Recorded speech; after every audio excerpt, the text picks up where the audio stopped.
예, 시청자 여러분 안녕하십니까? 김재수 전 농림부 장관님 모시고 지금 농업에 관한 이야기를 어제 이어 지금 하고 있습니다.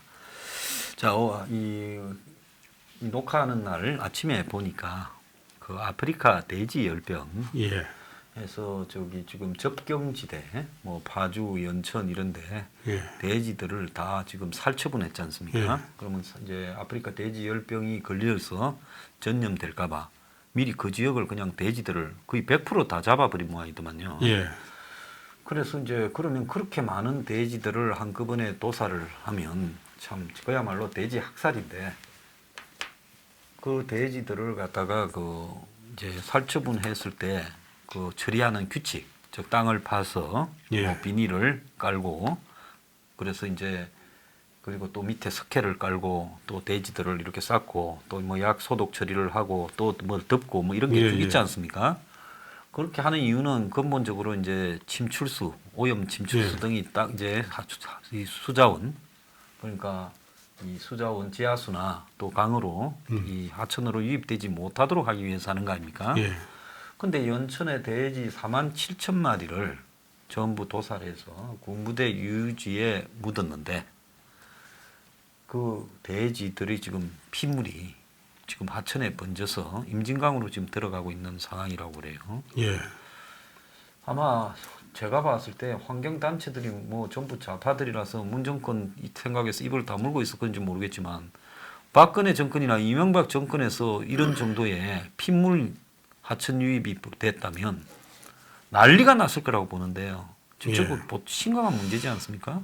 예, 저도 뭐 오늘 아침 보도를 보고 깜짝 놀랐는데 원칙은 이 매뉴얼대로 하면은 저렇게 하면 안 되는 거로 알고 있습니다. 그런데 알다시피 이게 아프리카 돼지 열병이라 하는 것이 이 뭐 예방 백신이나 뭐 치료약도 없고 그런 기 때문에 일상 발생하면은 뭐 살처분 도살하는 것이 원칙이에요. 그런데 워낙 많은 수를 짧은 시간에 처리 분단위로 다 없애버리지 예. 않습니까? 짧은 시간에 많은 수의 이 돼지를 도살하고 처리를 하다 보니까 저런 무리한 방법이 나오지 않았나 저는 생각을 하고요.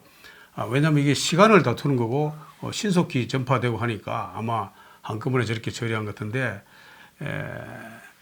이 보도로 봐서는 일단 매뉴얼대로는 처리 안 한 것 같고 예, 그렇죠. 그러니까 그래서 그렇게 이 부분이 늘 걱정되는 게 사실은 저런 겁니다. 과거에 이명박 정부 시절에도 구제액이 발생되어서 350만도 가까이를 글쎄 말이에요. 살처분 예, 예. 매몰했어요. 그때도 제일 걱정했는 것이 이렇게 많은 그 마리를 이렇게 살처분 도살해도 되겠느냐 걱정을 뭐 대통령께서 많이 하셔가지고 결국 정책 전환을 했습니다. 백신을 하는 걸로 해서 무조건 살처분 매몰하지 않고 백신을 해서 그 다음부터는 뭐 이렇게 발생도 하지 않고 발생했다 하더라도 최소화에 그치고 했는데 이것은 뭐 이 백신 자체가 없는 거니까 아프리카 돼지열병은 살처분에 묻는 수밖에 없어요. 근데 정말 마리수가 많고 신속한 처리 과정에서 이런 무리수가 나온 것 같아요. 근데 그때는 또 겨울에 발생했으니까 조금 음동설하니까 좀 덜한데 지금은 또 이게 위생 안전 질병이 사실은 굉장히 걱정이 됩니다. 잘 점검을 해야 될 것 같아요. 근데 그 한 1년 전부터 제 자료를 찾아보니까 예. 한돈협회 예. 그러니까 이 돼지고기 협회에서 그 지금 뭐 러시아나 유럽 쪽에 예. 이런 아프리카 열병이 번지고 있으니까 북이 발생했다 소리가 나오기 전에 예. 북을 통해서 한국으로 올 수도 있으니까 대책을 세워야 된다. 고 계속 주장을 예, 예. 했더만요. 근데 뭐 그럴 리가 없다. 절대로 철조망 통과 못 한다고 아주 그냥 장담을 합니다. 이거 예. 아프리카 돼지 열병은 궁극적으로는 뭐 돼지나 멧돼지나 같은 돼지과니까 그냥 멧돼지를 통해서 주로 이제 집돼지들한테 전파되어서 다 걸리면 죽는 거 아니겠습니까? 예. 전염병이요. 그렇게 큰 소리를 치고 뭐 삼중어로 되어 있어서 절대 통과 못 한다 했는데 이번에 보면 뭐 접경 지역부터 해서 이렇게 급속하게 번져버리는 부분을 보면 결국은 통과가 다 됐다라는 거 아닙니까? 그래서 정부가 뭘 갖고 이렇게 큰 소리를 쳤는지 모르겠어요. 그러니까 정확하게 이제 원인을 지금까지 잘 밝히지도 않고 예. 규명하기 쉽지 않을 거예요. 뭐 그 당시에 북한에서 이미 발생됐다고 보도가 예, 됐고 보도됐고, 해서 예. 우리가 바로 이것은 바로 남쪽으로도 내려올 가능성이 있겠구나. 그래서 뭐 현장에 가서 예비적으로 훈련도 하고 뭐 여러 가지 이 총리부터 뭐 현장에 가서 방역 지휘도 하고 많이 했지 않습니까? 예. 근데 이 뭐 현재 어디서 왔다, 북에서 왔다는 이야기를 극히 안 하는 그런 구조예요.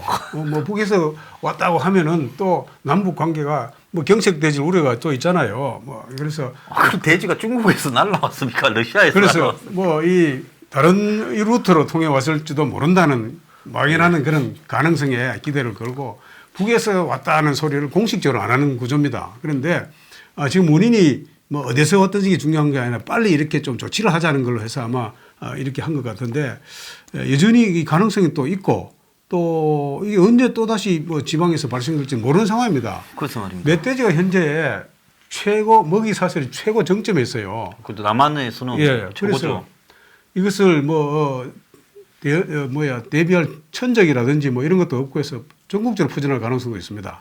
그래서 이것은 철저하게 초기에 조치를 해야 되겠다 해서 뭐 수만 마리의 돼지를 저렇게 처리하다 보니까 좀 제대로 매뉴얼대로 되지 않은 거 아니냐 그런 생각이 들어요. 예. 예. 근데 왜 저 아프리카 돼지 열병 같은 경우에는 그게 백신이 없습니까? 여러 가지 이유가 있는데 다른 나라에도 지금 현재까지 없습니다. 없는 예, 것은 예. 예를 들어 뭐 첫째 보면 예를 들어 경제성이 별로 없다 이거죠. 돼지 한 마리를 백신을 줘가지고 키워서 팔아서 많은 돈을 예를 들어서 돼지 한 마리 값이 남으면은 얼만데, 그죠? 그 백신 값도 못 찾겠다는 그런 생각도 있고 원인 자체가 굉장히 복합적으로 일어나고 또 후진국에 또 많이 발생되고 예. 또 순진국에도 일부 있습니다. 그래서 이런 것들 때문에 개발이 안 된 것 같은데 이거 장시간이 또 걸립니다. 이게 뭐 소 같으면 예를 들어서 뭐 여러 가지 백신이 많이 개발되어 있지 않습니까?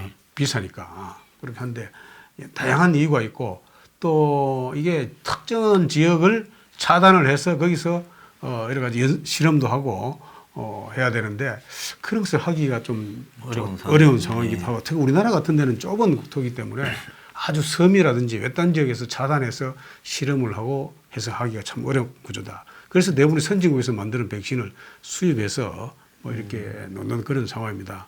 예.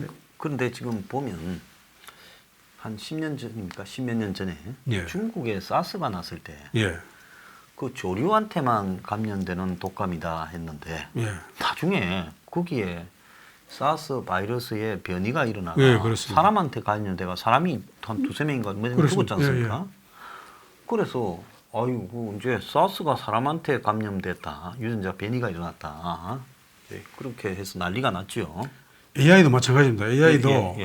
이 사람한테 이렇게 전염돼서 변종이 되면은 치유가 어렵다. 예. 그렇기 때문에 AI도 빨리 백신을 개발해서 우리가 백신을 놔야 된다는 주장도 많이 있고 한데 사후에 백신으로 처리하는 것보다 사전에 예방을 철저히 해서 막는 것이 최고 그렇게 낫겠죠. 방법입니다. 예. 그런데 돼지는 그 몸의 인체 구조가 사람하고 개보다 사람하고 돼지가 훨씬 더 상당히 비슷해서 비슷하다죠. 예, 그래서 인공신장 그것도 돼지 인공신장을 하지 않습니까? 예. 근데 만약에 아프리카 돼지 열병에서 바이러스의 변이가 일어나서 저게 이제 사람한테도 이제 만약에 감염된다. 에이즈도 처음에 원숭이한테서 사람한테 옮겼듯이 예. 말입니다.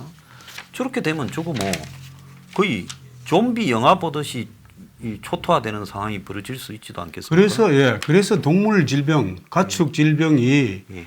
이 가벼이 봐서는 안 되고 인수 공통 전염병도 있지만은 가축에게만 발생된다고 했는데 어느 날 변종이 돼서 사람에게까지 감염될 우려가 있다. 예. 그것을 제일 우려하는 겁니다. 그래서 백신을 놓게 되면 우선은 안전할 것 같은데 이 다음에 변종이 돼서 사람한테도 또 감염이 되고 예. 그래 되면 치료약 자체가 없다. 인류가 멸종할 수도 있다는 우려가 많이 있는 것이 사실입니다. 예, 그런 게 그래서 있겠네요. 가축 질병을 다루는 데서는 예. 정말 그 신중하게 해야 되고 또 많은 연구를 해야 되고 제대로 해야 됩니다. 예. 그래서 백신을 생산하고 또 우리가 수입해올 수 있는 나라도 몇 개 없어요. 몇 개 없겠죠. 그렇게 뭐 그런 상황이고 개방이 되기 때문에 많은 사람과 자원과 물자가 이동하다 보니까 해외 전염병이 언제든지 국내에 들어올 수 있습니다. 예. 그런 취약한 구조가 우리가 처해 있다. 예. 그렇습니다. 자, 참 그 최근에 우려되는 그 아프리카 돼지 열병에 대해서도 이야기를 나눠봤는데요. 자, 우리가 그 좀 일본에 가보면 일본이 요즘에 이제 뭐 지역이 소멸된다 이러면 예. 일본 농업은 예. 그래도 지역에 특화되고 또 상당히 고급화, 예. 고가화 시키고 또 지역의 문화하고 결부되면서 이제 상당히 그래도 버틸 수 있는 좀 이 벽을 마련한 것 같은데요. 그 최근에 이제 이 책을 내셨더만요. 예. 그 농정을 하면서 이제 경험을 했던 김재수의 농정 40년 위기에서 길을 찾다. 그래 위기에서 교훈을 얻어야 선진국 간다 이렇게 돼 있는데 이 책을 그 내게 된 어떤 이유는 뭡니까? 예. 예. 크게 두 가지입니다. 제가 40년간의 농림 분야에 예. 근무하면서 예. 많은 파동과 위기, 뭐 이 생산비 파동, 농안법 파동, 예, 한중 만날 협상 파동, 쌀 협상 파동, 광우병 쇠고기 파동, 뭐 한미 FTA 뭐 이런 데인데 이 여러 과정을 거칠 때 제가 그 중심에 많이 서가 있었어요. 예. 제가 담당하는 부서에서 발생했다든지 또는 전임자가 했더라도 내가 그 자리에 갔을 때 또 이렇게 발생했던 해서 많은 파동을 겪으면서 파동이 작은 파동이 국가적인 위기가 되고 정권이 무너지는 것 수도 있다. 예.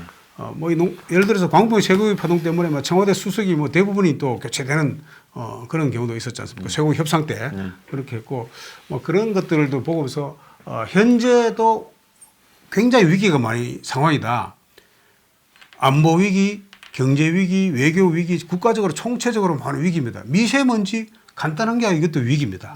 근데 이것을 공무원들이 가능하면 자기 분야의 위기를 축소하고 의도적으로 무시하려는 경향이 여전히 있다 이 말이죠. 그래서 그거를 제대로 처리하지 않으면 큰 위기가 되고 정권을 혼란시킨다. 그래서 위기를 사전에 예방하자 그런 측면이고 그 예방의 하나로 제가 과거에 겪은 경험을 토대로 미리 초기에 대응하고 신속하게 조치하고 소통을 강화하고 원칙적으로 대응하자 뭐 이런 몇 가지를 좀 정리한 책입니다. 그래서 이것은 제가 오랫동안 준비를 또 했고 또 그 가운데서 뭐 핵심적인 것 몇 가지 정리해서 앞으로 위기가 언제든지 올 거니까 그때 이렇게 대비를 해라. 뭐 그런 취지로 이 책을 썼습니다. 예. 그래서 보통 뭐 오래 공직을 있다가 이제 물러나면 그것도 공직 경험이 사장이 되고 전수가 잘 안 되는 부분이 있는데 그런 매뉴얼들을 이제 이렇게 만드셔가지고 예. 대응을 하는 부분 참 잘 하신 것 같습니다. 최근에 뭐 지역에서 열심히 활동을 하고 계신다고요? 예. 예. 예. 경북대학교의 이 초빙 교수로서 예. 농업경제학과에서 뭐 여러 가지 농업 정책, 통상, 뭐 유통 뭐 이런 것 쭉 후진을 가르치고 있기도 하면서 지역의 각종 단체에 뭐 비상인권 고문을 하면서 뭐 여러 가지 또 활동도 하고 도농상생을 해야 된다는 점에서 도농상생 포럼을 만들어서 거기 뭐 회장도 맡고 뭐 이런 활동을 합니다. 특히 지방이 거의 소멸되는 위기다. 우리 5,200만 가운데서 절반이 수도권에 있어요. 서울, 경기, 인천에. 아주 나머지 이 7%의 이 면적에 우리가 대부분이 살고 있는 이런 구조다. 그래서 이거는 굉장히 이 국가적으로 불균형이고 사회적으로도 문제다. 그래서 농촌이나 농업이나 지방 전반적으로 총체적인 위기에 처해 있는데 이것에 제대로 좀 대응하자 해서 그런 관점에서 여러 가지 활동을 제가 하고 있습니다. 지방대학에 특강도 하고 여러 가지 뭐 사회활동도 하고 또 나름대로 여러 가지 그 모임을 만들어서 지방의 중요성, 그다음에 농업과 농촌과 농산업이 융복합해서 미래로 나가야 지방이 산다. 지방은 농촌이 중심이니까 뭐 그런 그 노력도 하고 제 나름대로 뭐 여러 가지 활동을 하고 있습니다. 그 과거에 이제 EU가 만들어질 때 보면 유럽 같은 경우에는 이제 EU 공동 농업 정책 이런 것들을 통해 가지고 독일 같은 경우에는 사실은 독일 북부 지방 그러니까 이제 덴마크 유틀란트 반도 가까운 그 북독일 쪽에 굉장히 황폐하지 않습니까? 거기는 보면 이제 일부러 이 가축을 방목을 해가지고 키우게 하고 그래서 이제 뭐 기후 환경이나 여러 가지 토양이나 이런 것들이 적절치 않지만은 황무지로 있는 것보다는 또 그렇죠. 도시가 사람이 뭐 사는 마을이 거의 없어지고 몇십 킬로 가도 사람 사는 인적이 없는 이런 것보다는 사람이 사는 게 중요하다. 해서 이제 그 보조금을 이렇게 지역을 갖다가 유지시키는 보조금을 주기도 하고 또 스위스 같은 경우는 EU 국가는 아니지만은 그 스위스 산악에 우리가 관광을 가면 뭐 양 몰고 다니는 사람이 예. 그 양을 팔아가 뭐 소 팔고 해가지고 음. 우유 팔고 돈 버는 게 아니라 일종의 지역의 경관 그리고 마을 예. 이런 것들을 예. 유지하는 책임으로 이제 이렇게 지원을 해주기도 하고 그러면서 이제 지역 자체가 나라에 골고루 이렇게 지방이 소멸되지 않고 버티는 쪽에 하지 않습니까? 예. 근데 지금 한국 같은 경우는 오늘 동아일보도 뭐 다루고 했는데 이 지방 소멸이 보통 심각한 게 아닌데 이 부분에 그렇습니다. 대해 이건 결국 농업하고 관계 있는 거 아니겠습니까? 그렇습니다. 예. 그 지방 소멸이 국가적인 과제인데 그 여러 가지 원인이 있겠습니다만 중앙 집권적인 여러 가지 정책과 자금과 예산, 인력이 다 중앙에 몰리는 것도 있습니다만은 지방 정책의 근본적인 변혁이 일어나야 되겠다. 지금 인구 소멸을 방지하기 위해서 지방자치단체별로 가보면은 뭐 애기 하나 놓으면은 뭐 500만 원이다, 뭐 1000만 원이다, 뭐 한다 이게 보조금을 일부 줘서 인구 소멸을 방지하겠다는 정책도 굉장히 많이 있어요. 그래서 근본적으로 그렇게 해서는 한계가 있다. 어떤 지방자치가 때로는 그 시군 단위로 이렇게 많은 선거가 많다 보니까 파퓰리즘적인 여러 가지 정책과 제도가 많이 운영되고 있고 또 선거제로 되다 보니까 다음에 당선이 어렵다든지 또는 임기가 만료되는 단체장은 여러 가지로 굉장히 그 변칙적인 일을 많이 해요. 제가 눈으로 많이 목격했습니다만 돈 써버리고 간다든지 뭐. 그런 것들도 있고 또 선거로 여러 사람들의 도움을 받아서 당선된 사람은 자기를 지지해 준 사람에 대해서 여러 가지 공적인 사적인 뭐 여러 가지 보답을 해야 될 상황이잖아요. 뭐 그런 것들 때문에 정말 중장기적이고 구조적인 대책이 제대로 안 되는구나 하는 것을 많이 봤습니다. 그래서 이것이 결국 지방의 불균형, 국토의 불균형 발전과 또 어떤 면에서는 인구 수급 구조의 왜곡을 가져오고 지방을 점점 더 추락하게 만드는 원인이 됩니다. 이런 것에 대해서 단순하게 지방화를 한다고 해서 뭐 중앙의 권한을 지방에 나눠준다고 지방이 잘 사는 게 아니에요. 충분히 그것을 받아서 활용할 수 있는 여건, 역량이 있는 데를 보여줘야 되는데 오히려 그렇게 안 되는 걸 더 많이 봤습니다. 그렇기 때문에 그것을 해결하는 여러 가지 방안 가운데 하나가 농업의 공익적 기능, 환경 보존, 경관 보존 기타 여러 가지 그런 것을 강조하면서 거기에 대한 많은 투자를 해주는 것. 그것이 굉장히 중요하고요. 다른 나라의 인구 소멸을 막기 위해서 많은 사례를 제가 조사를 해봤는데 한국 실정에 알맞는 특별한 모델을 만들어야 되겠다. 그런 생각이 들었습니다. 그래서 이스라엘 상황을 제가 많이 연구를 해봤고 뭐 네덜란드나 일본이나 이런 걸 봤는데 우리 나름대로 독특한 구조를 만들어야 되겠다. 막연하게 미국 거 100개가 될 일이 아니에요. 그래서 농촌에 어린이 없고 청년이 없고 하는 것에 대한 점을 포커스를 맞춰가지고 여러 가지 대책을 만들어야 되는데 노장청이 공존하는 모델을 만들어야 된다. 그래서 유사하게 한 것이 저는 이스라엘의 기부처나 모사브 같은 제도라고 제가 알고 있어요. 그런데 사실 이스라엘 여러 가지 이 사례를 많이 보니까 특히 감명을 제가 받은 것은 시몬 페레스 대통령이 몇 년 전에 돌아가셨는데 이분이 정말 여러 부처 장관도 거치고 총리도 하고 대통령도 하고 했는데 딱 한마디로 이스라엘을 혁신의 모델을 이끌면서 농업은 95%가 과학이고 5%가 노동이다고 결론을 딱 내려놨어요. 대부분의 사람들이 그 반대로 생각합니다. 95%가 노동이고 5%가 과학이나 기술이라고 생각하는데 그렇게 인식해왔죠. 시몬 페레스 대통령이 그 반대로 딱 결론을 내려놓고 거기서 점적 관수 또는 뭐 유리하우스나 기타 여러 가지 새로운 농업 기술 개발을 해서 혁신을 했다. 그래서 봤습니다. 그래서 앞으로 우리 정치 지도자나 우리 대통령도 그런 혁신 모델을 하나 만들어 놓지 않으면은 돈으로 때워서 농촌 인구 소멸을 막기 어렵습니다. 혁신 만들어 청년이 자연히 농촌에 가두는 구조를 만들어야 되고 병역 의무 같이 일정 기간 가서 하고 또 노후에 늙어서 다시 농촌에 가면은 청년이나 어린애들이 이렇게 하지 보호해주고 지원해주는 그런 시스템으로 정착되어 있어요. 굉장히 많은 것을 배웠습니다. 그래서 우리도 이 농촌 문제를 돈으로 해결하려고 하지 말자. 구조를 이렇게 만들어야 된다. 그런 생각입니다.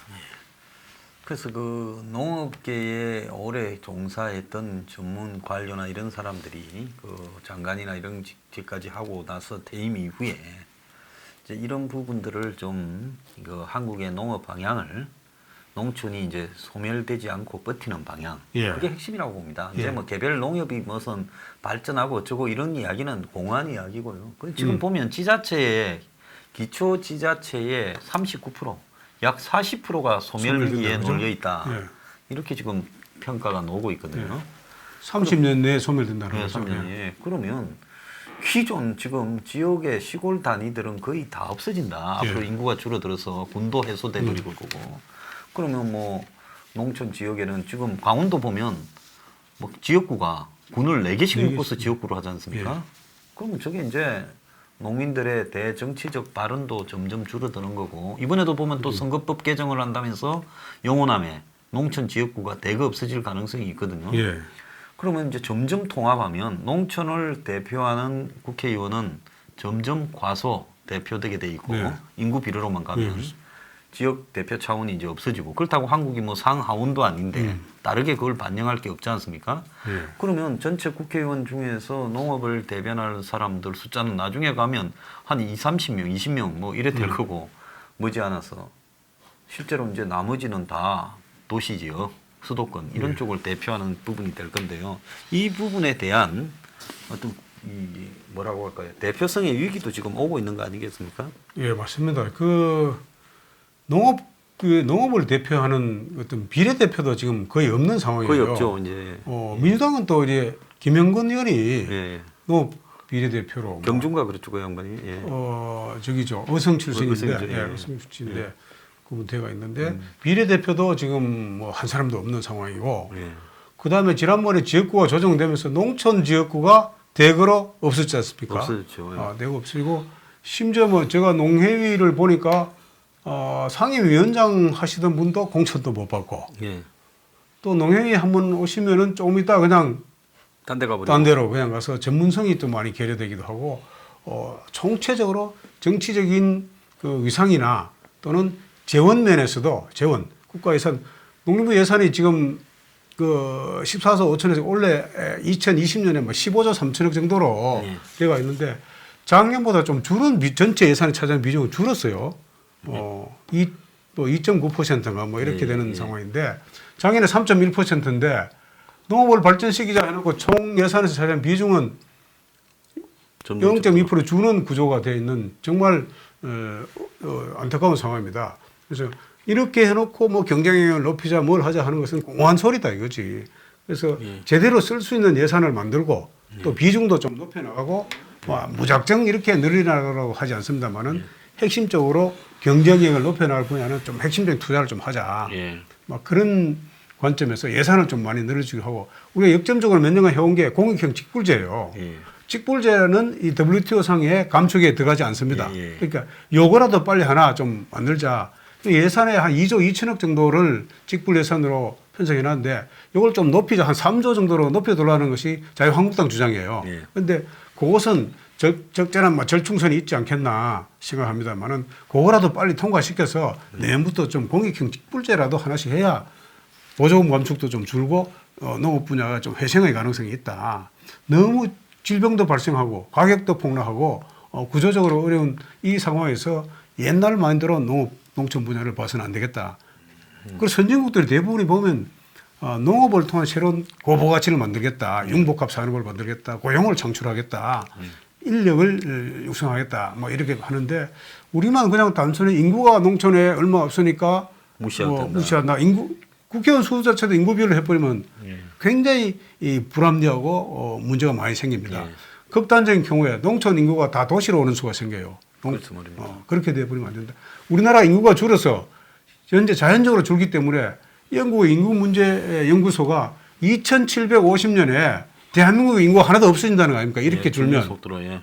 지금부터 한 730년 후에 우리나라 인구가 없는 나라가 된다 이거죠. 예. 농촌은 그보다 더 심해지고 그러니까 그런 측면에서 인구 문제, 특히 농촌의 인구 정착, 청년 인력이 정착하는 문제에 대해서 각별한 신경을 써야 됩니다. 예. 자, 지금 국회가 지역구를 253개에서 예. 뭐 지금 300명을 더 안 늘리면 240으로 줄이자. 예. 그러면 13개가 줄어들면 그 13개가 대부분 또 농촌 지역이 13개가 줄어드는 이런 일이 벌어질 건데요. 지금 어쨌든 그 국회에서도 그 농업을 대변해서 이야기할 수 있는 일정한 그룹이 여야에서 형성되어서 그런 부분들이 이제 올바른 농업 예산 편성이나 정책 방향 설정으로 이렇게 가야 될 거라고 보는데요. 좀 어떻게 생각하고 계십니까? 제가 보기에는 농업 문제에 농해위가 뭐 여야가 없다고까지 한 말을 했는데 농촌 문제나 농업 문제에 대해서는 이념이나 진영 대립이 별로 필요하지 않은 분야예요. 네, 그렇죠. 합리적으로 설득도 하고 하면 다 된다고 보기 때문에 이 부분에 대해서는 여야가 정말로 그런 거에 관계없이 이 진정으로 머리를 맞대고 새로 좋은 대책을 만들면 된다고 생각합니다. 예. 네. 뭐 내년 혹시 선거에 출마하십니까? 예, 제가 내년 총선에 출마하고자 지금 현재 대구에서 준비를 하고 있습니다. 예. 아, 대구의 어디 지역이십니까? 대구 동어린데 제가 거기에서 예. 초등학교, 중학교, 고등학교, 대학교 예. 직장 생활 초반까지 거기서 예. 한 30년 대구에서 살았기 때문에 막 예. 그 지역에서 마침 또 그 지역이 도농 복합 지역이에요. 예. 그리고 제가 또 거기에 어릴 때부터 자랐고 해서 또 예. 퇴임해서 지방에 가 보니까 너무나 낙후되어 있고 해서 예. 좀 지역 발전을 위해서 제가 열심히 좀 제가 가지고 있는 역량이나 예. 막 이런 것을 좀 총 동원해서 예. 지역 발전을 해보겠다는 취지로 예. 뭐 이렇게 열심히 하고 있습니다. 예. 그 뉴스 브리핑은 뭐 선거 출마한 사람 뭐 아무나 출연하고 그러진 않는데요. 그 이 한국의 어려워지는 농업을 지키기 위해서 이렇게 좀 한번 들어가서 일을 하시겠다. 충분한 경험이 있는 분이죠. 그래서 이제 참 보기 드문 어려운 분야에서의 경험 전문성을 갖다 가지신 분이기 때문에 모셔서 오늘 쭉 이야기를 들었습니다. 마지막으로 또 시청자분들에게 하시고 싶은 이야기 있으면 하십시오. 예, 국민 여러분, 농업이 발전해야 반드시 선진국이 되는 건 아닙니다만은 선진국이 되려고 하면은 반드시 튼튼한 농업 기반을 갖춰야 됩니다. G7 국가가 그렇고 G20 국가가 그렇습니다. 그렇기 때문에 우리가 현재 농업이 먹는 농업, 배 채우는 농업의 시대를 넘어서서 기능성 농업, 치유 농업, 신소재 농업, 융복합 농업으로 변해가고 있는 이런 추세입니다. 그래서 많은 세계적인 트렌드가 이렇게 변해가고 있기 때문에 농업을 과거의 농업을 보지 말고 미래의 농업, 희망의 농업, 고부가치 농업의 시대를 우리가 반드시 열어가야 대한민국의 미래가 있다. 그런 생각을 합니다. 국민 여러분이 농업과 농촌과 농업인에 대한 특별한 성원 그리고 배려를 부탁을 드립니다. 감사합니다. 오늘 출연해 주셔서 감사합니다. 예, 감사합니다. 예, 오늘 오랜만 농업 이야기를 해봤습니다. 주말 잘 쉬십시오.